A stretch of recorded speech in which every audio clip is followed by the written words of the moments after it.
I'm Janet Jones, author of Happiness Millionaire, Positive Images for a Rich and Powerful Life.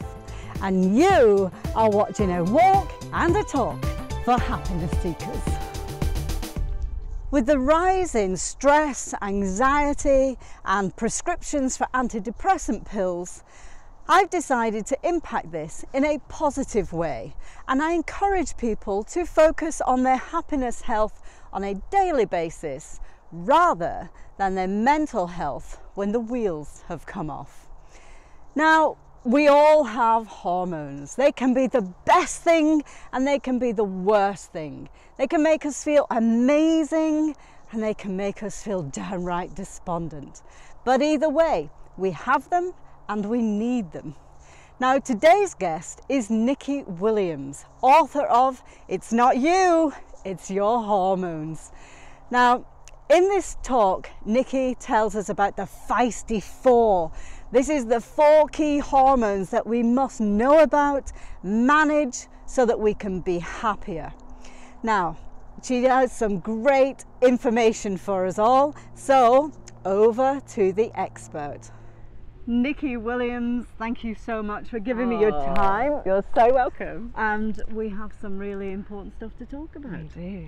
You're a hormones woman. Yes. And we all have hormones. We do. So listen up, men and women, okay? Pay attention, because she's going to teach some really good stuff. So Nicki, you're the author of, what's it called? It's Not You, It's Your Hormones. Your Hormones. There you go. No blame culture. So tell me a little bit about yourself and what got you to being a hormone specialist. Yeah, it was around the age of around 42. So I was working in corporate for very many years, and then I had my 2 children, and by the second one I just couldn't really handle it anymore. So I had a very busy job, I was very stressed, I suddenly felt exhausted all day long, like getting through the day was like walking through treacle. I had a big fat tire around my middle that I couldn't shift with the usual diets, and that was making me lose confidence. And I was really, really snappy and moody and grumpy. My kids got the brunt of it, my husband also, and really I didn't like myself. I wasn't, the fun mum that I wanted to be for my kids, and I was this horrible grumpy mum, and I didn't know who I was anymore. And I was around 42 and I had no clue what was happening to me. So I went to my doctor and chatted to him about all my symptoms, and he basically gave me a prescription and it said Prozac on it. So I knew what that was, and I said to him, but doctor, I'm not depressed. And he said, no, it'll make you feel better. And he literally ushered me out of the surgery. And I looked at that prescription for a while and I thought, well, gosh, is it this? And I knew deep down that it wasn't that. But so luckily I have a father who is a doctor. He's a private doctor. He specialises in hormones, which I didn't think was anything to do with me at the time. And also he was a bit of my last resort. You don't really talk to your dad. Talk to your dad. But I had to. And I rang him up and I said, oh my God, Dad, my life's a bit of a mess. My doctor thinks I'm depressed. And he said, oh, Nick, it will be your hormones. And I said, well, what do you mean? He goes, well, you're in perimenopause. And that's the first time I'd heard that word. And I said, peri what? And he said, menopause. I said, don't be ridiculous. That happens Can't possibly be. That in happens your to 50s. other people. I'm way too young. But he said, well, we'll get you tested, and because I didn't really believe him. I wanted to see it on paper. So we had all these hormone tests done, and it turned out that I had 5 different hormone imbalances I had no clue about, and I realised that it was down to my hormones, and it wasn't my brain or something I was making up. It wasn't in my head, and it was actually quite a relief, because then I could actually do something about it. And he showed me a few things. He said, you really taught me about what my hormones were, and he showed me how to look after them. And from that moment on, things got better very, very gradually. And I haven't really looked back from there. But I found it so fascinating that some very simple things could make such a difference on how you feel and look and perform and be and think.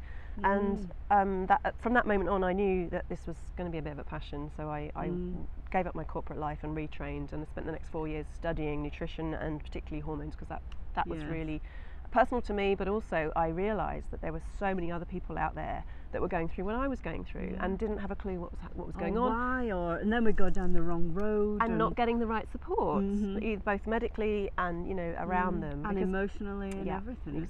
Exactly, and so much unhappiness as well. So I made it my mission to really help these women, and And from then on, I've had a very busy clinic because there are a lot of people that need help. And when you then become aware that it's your hormones, you can do something, then you've got to find out what and how and stuff like that. Yeah, and it's always, for me, it's always about education first and then empowerment. And empowered women know what to do and they can feel in control again, because that's one of the things that I hear over and over from women, is that they feel out of control of their bodies, their minds, and their lives. And to get them back into control, they've got so many more options and opportunities to feel good and feel good about themselves and the world. And if you can get women back to their best, that for me that's why I do this best job. thing to do, isn't it? Great. Shall we take a seat and we can talk about this some more? Absolutely. Great. So hormones and women and happiness and all of that. This is Nicki's book. It's Not You, It's Your Hormones. It's a great read. It's a really great read. It just makes sense. It's large print as well, isn't it? And it's large print as well. To do that. And I think that's why it's easy read, actually, because it allows you to flow into it. Something that's too small, it's hard work, you put it away, don't you? So it's a really interesting read. It makes absolute common sense. Obviously, I haven't read all of it, but I will be reading all of it. So a few things that sort of came to mind. Obviously, I deal with happiness, and my YouTube channel is about happiness seekers.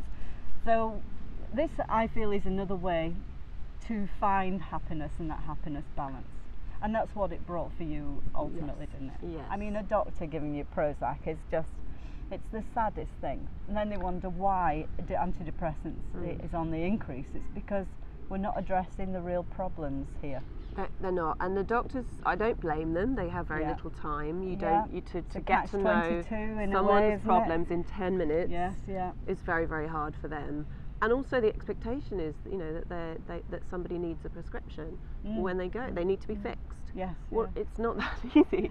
And you don't need to be fixed. You just need to be empowered and educated, and then you know what to do for yourself. Because I strongly believe that everyone has to take responsibility for their own health.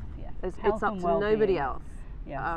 And so if you don't get the support from your doctor, then you need to do your own research and look at what else is out there. Well, if you rely on other people to make you feel better, you're always a victim of someone else. We make ourselves better. We do. Emotionally and physically and everything. So, and hormones is well, it affects all of that, doesn't it? What you eat affects your hormones, and how you feel affects your hormones. So here's a few questions I have. So the first one was, what is it about hormones and understanding that will make us less grumpy? What do we need to know about our hormones that will make us less grumpy and feel happier? And that's a massive question. It's not a small one. It's not a small one. We could talk 20 minutes just on that. On that one thing. I will try and keep it in a little summary. A little bullet. So I'm going to give you a little snapshot of the 4 main hormones, because each of them has an impact on how you feel in terms of happiness and your mood. So the first one is cortisol. That's your stress hormone. These are the feisty 4, by the way. I call them the feisty 4. Yes, I love how you put that in the book. The 4 main hormones that if you understand these 4 and how to control them, you're most of the way there. You can get through this menopausal stage or the perimenopausal stage very easily, or any stage particularly. Yeah, because your hormones, it's not just, I mean, I'd love us to do another interview specifically about menopause and perimenopause, because hormones, our hormones affect us the whole of our life, don't they? They do. And for men and women, we're made up of hormones. We're a walking chemistry set. And when you look at these 4, you'll see how they affect you all through life. Throughout life, I focus on those menopausal years just because they're the most troublesome. But it can happen any time. So the first hormone is cortisol, and that's your stress hormone. Now, in the old days, we would get attacked by a lion, and you'd go into fight or flight mode, and cortisol and adrenaline would kick in and keep you alive. It would enable you to have your superpowers to run away or to fight. But and then the stress would switch off. So you'd get this amazing stress response to survive, and then you would run to your cave and go, "Oof, that was close," and you sit and relax for another day or so. These days, obviously, our stress isn't like that. It's unrelenting. It's 24/7. It's modern day life, right? which means that the problem is that the brain, we only have one stress response, and it's our evolutionary stress response. Yes, yeah. So the brain still thinks if you're stuck in a traffic jam and you're late, that you're being attacked by a lion and you might die. It's as severe as that, isn't it? It is severe. Yes, yeah. So, and if that's happening all day long, you're constantly producing cortisol and adrenaline to keep you going and keep you alive. Yeah. And the body's trying to protect you. But what that does, cortisol particularly, if it's on constant production the whole time, it will suppress other things. So it'll suppress your metabolism, your thyroid, your brain. Okay, so when you've got a lot of cortisol going, it's going to affect your neurotransmitters in the brain, your serotonin, your dopamine production. It's going to be excitatory instead of calming. So you're going to have more brain fog, anxiety, mood swings, depression, feeling panicky or overwhelmed. All of those things can happen because this cortisol is just pumping out all the time. A year ago, I was very, very sick this time last year. I don't know if you were aware of that. And that's what was happening to me. The run up to my book launch, I was doing so much, so busy, didn't have a moment's break. And I was in the fight or flight mode all of the time, and there were other personal stuff going on as well, life's pressures. But you think, no, but I love doing this. I've got to achieve this. I've got my goals and blah blah blah. And you keep pushing, and the cortisol is just flooding. And basically, what happened, I ended up with adrenal fatigue and the Epstein-Barr virus and all kinds of things. But I absolutely hate admitting this, but I think it's really important, to be honest. But I was a Red Bull junkie because it was the only thing that could give me the energy, because my adrenals were knackered. Couldn't give me energy, my body, so I needed to get it from somewhere. And don't cortisol drink tea and coffee, gives you energy, so it's a good thing. Cortisol's but a good I was thing. burned. My adrenals were burned out. Yeah, so you didn't have any energy left. I know. So then all of that just made me even worse. Yes, absolutely. So that was my major introduction to cortisol. Right. I was aware of it before, but I never knew of the serious damaging effects that it can have. Yeah, but, so it messes with your brain, it weakens your immune system. Brain fog, that was just a huge, joke. Isn't it? Yeah. I mean, you can't think straight when you're stressed. And when I went to the doctor, they just told me it was menopause, being that age. Yeah. But even my friends around me were saying, no, but it's menopause. Everyone gets brain fog and achy joints. It's menopause. And I thought, no, this ain't menopause. I feel so ill. Yeah. So cortisol does a lot of damage. Yeah. And it weakens your immune system over time, so that can leave you open to more risk of, the long-term chronic disease, cancer and heart disease, all of that. So it's a really, really, really important one to control. It also suppresses your sex hormones. So if you're already going through menopause, where your hormones are fluctuating and then declining, if you've got a lot of cortisol going on, it's going to make that even worse. So the more stressed you are, the worse that journey is in terms of your and it doesn't have to be menopause, perimenopause. It can be your monthly cycle, so you can get PMS or heavy periods, or severe mood swings, etc. And it's always worse when you've got a lot of cortisol going on. Yeah. So that's number one. So just going before we move on from cortisol. So you would say that women who suffer the most with menopause, the horrible symptoms, chances are they've got often there's too have much a cortisol imbalance. Right. Either too much or too little. Very interesting. Depending on what stage they're at. Okay, let's get through this four, and then you can. So second one is insulin. Now insulin is your blood sugar regulator. Right. So it's secreted from the pancreas when you eat carbs, sugar, or carbs. Or when you're stressed. There's two elements to insulin, because cortisol puts sugar in the blood as well. So when you've got too much, you're only allowed 1 teaspoon of sugar in the blood at any one time. The body then goes, well, too much, we need to get this out. Okay, so imagine 1 teaspoon, a bowl of cereal probably has about 8 teaspoons of sugar. So it's a major on the body, and the body's screaming, get this sugar out of my blood. So it releases insulin to do that. Insulin comes along, takes the excess sugar out of the blood, and then goes to all the cells, knocks on the door of the cell and goes, I've got some sugar for you to make some energy. And the cell goes, yeah, okay, if it needs it. If you're active. If you're not active, then the cell will go, you know what, I've got enough energy at the moment, I don't really need that. So insulin goes, well, I've got all this sugar, what do I do with it? So I'll go and store it in my fat cells. Okay, so that's why carbs and sugar tend to put weight on rather than fat or protein. But the other thing insulin does, it's quite inflammatory. So what you've got, if you've got blood sugar swings and lows, highs and lows, should I say, where insulin comes along and takes out sugar, but it takes out too much, and then you get a dip. So you'll get a dip like 2 hours after you've eaten a sugary breakfast, for instance, that 11 o'clock craving for something. Yeah. What that can do as well, when you've got that dip, that's low blood sugar, that's going to affect how your brain thinks. It's going to make you foggy. It's going to make you potentially, moody and irritable. That's why we're kind of like going to kill someone for a bar of chocolate at that moment, because you've got a really bad craving. Like hangry, I call it. Yes, But over time, if you're on that blood sugar roller coaster for a long time, your brain's really going to be messed up. Right. Because you're going to go from one mood to another, and that's the mood swings that I often see, and the cravings, and the fatigue, and the energy slumps, and the brain fog, and all of that stuff. Anxiety can be just caused by being on that blood sugar roller coaster. So insulin's a really key one. Plus the fact, if you've got a lot of insulin running around, clearing out all this sugar, then it's inflammatory, so it's going to put you more at risk of chronic disease. Right. It also messes with your thyroid and your estrogen, as we know. Those 4 hormones that I mentioned all act on each other. Yes, yeah. So insulin makes periods worse, makes everything worse. Right. So you've got to keep that in balance. That's a really key one to do that. Third hormone is thyroid, as I've mentioned it a couple of times. Now, thyroid runs your whole body. It runs your metabolism. So thyroid hormones go to every single cell in the body and make them work properly, right? So it's really damn important. And particularly in terms of the brain and how that functions. We don't pay much attention to thyroid. We don't. I mean, the doctors do test for it, but they don't test for it very well. Yes, and you can often get tested because thyroid symptoms, you can write pages on how many symptoms, because it can affect any part of the body. The doctors will often test for it, but they only test for us 2 certain markers, and it's only half of the pathway. It's a very complicated pathway.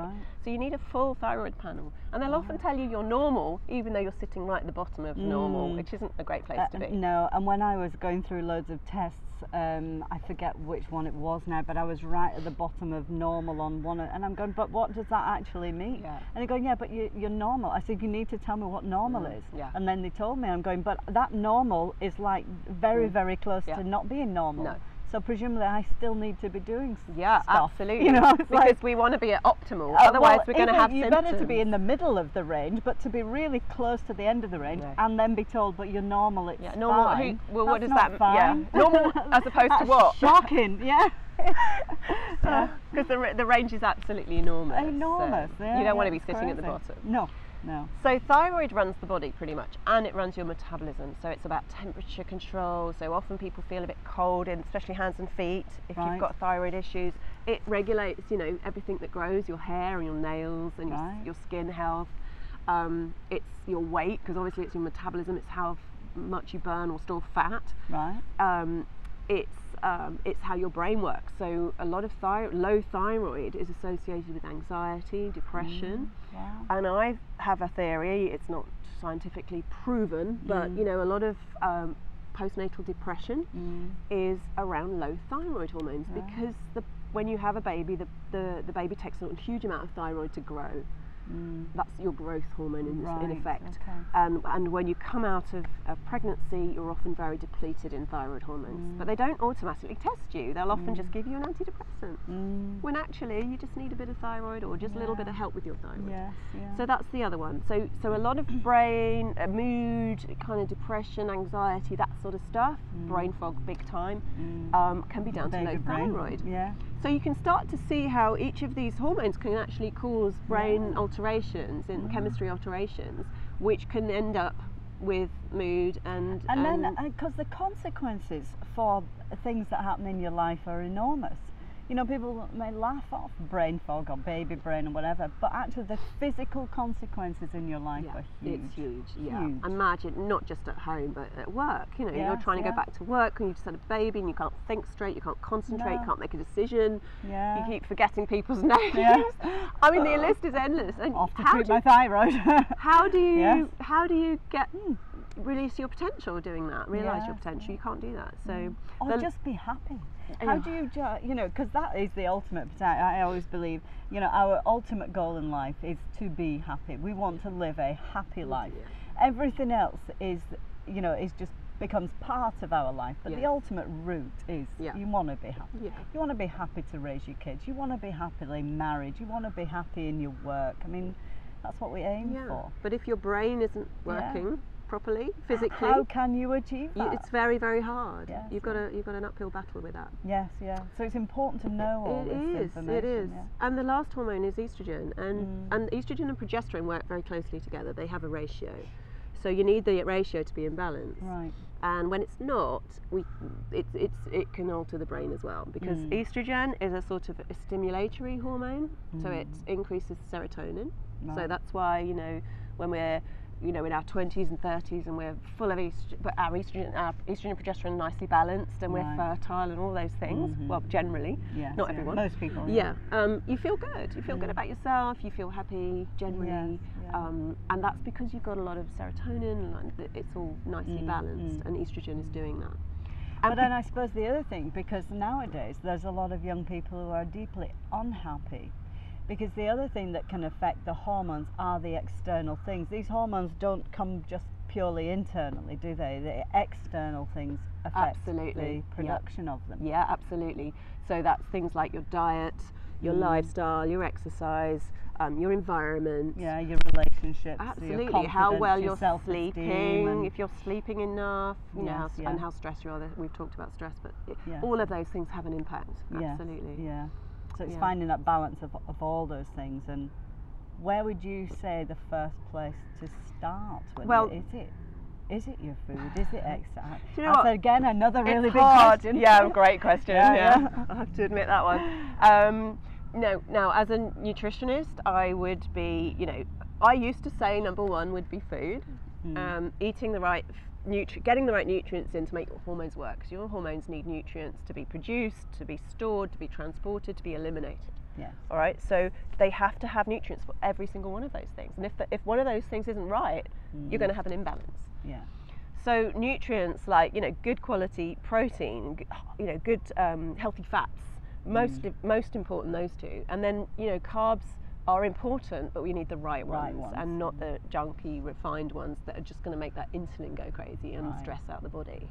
So diet is incredibly important, but more and more recently, I'm seeing so many women that are stressed and have this cortisol imbalance. So I'd say that was probably now overtaking food, even from my background, because, you know, if you're stressed, if you're not managing it, if you're not doing the right things, if you're not sleeping well, that sort of stress on the body is going to just, you know, even if you're on the best diet in the world, it's not going to work, because you've still got this stress. Your body's still in fight or flight. When it's in fight or flight, nothing else works. It's just the bottom line. Yeah. So in a way, that's the first place. That's the first one, isn't it? Get your health and well-being. Yeah, and food is a stress on the body. So, you know, they go together. I mean, all these other things are stresses too. You know, chemicals in the environment are stress on the body. So anything that stresses the body needs to be dealt with as much as you physically can. Obviously, you can't do everything. but like, one of the golden rules is 80-20. If you can do 80% of good stuff, then the 20% is You've got a wiggle room, you have. But you just got to get that the right way round. You do, yes. Not like you've Whereas just most gone of us on are your 20-80, aren't we? Well, me, not. Many of my clients are 20-80 at the moment. Yeah. So. No, you've got to get that bar, and that's 80-20 with your mindset, 80-20 with your diet, 80-20 with your exercise and all that. Yes. You can't aim for 100%. No one's that gives you stress, doesn't it? Yes, it does. If you're aiming for 100%, then you go in panic mode. Yes. And beat yourself up if you made a mistake. And that's why I allow myself the odd drink, because you know, if I don't have it, and I might just get a bit stressed about that. Yeah, because you have to watch everyone else and you go, but I want that. If you did want that. Because it's a denial and restriction, and nobody wants to be deprived of good things in life, but you just have to make them a real treat and not an everyday thing. And we have made it more every day. I mean, I don't know about you, but when I was a kid, you know, we could only ever have a piece of cake on a Sunday. You don't get sweets in the week time. Yeah. What do you think this is? I think I'm made of money. And we could have a penny for sweets on a Friday, and that was it. Yeah. And you could never have more than 2 biscuits ever at the weekend. Yeah. But these things were treats, so they weren't. Whereas now we're in a society of indulgence. Whenever you want it, and we haven't available made that, 24/7. Yes, and that's not good for us. No, it hasn't helped us it really at all. hasn't, no. At all. Because it's too tempting, isn't it? Yes, yeah. So for people, you were saying earlier, like with the thyroid and the insulin, and if there's too much sugar, then it stores it with fat. Yes.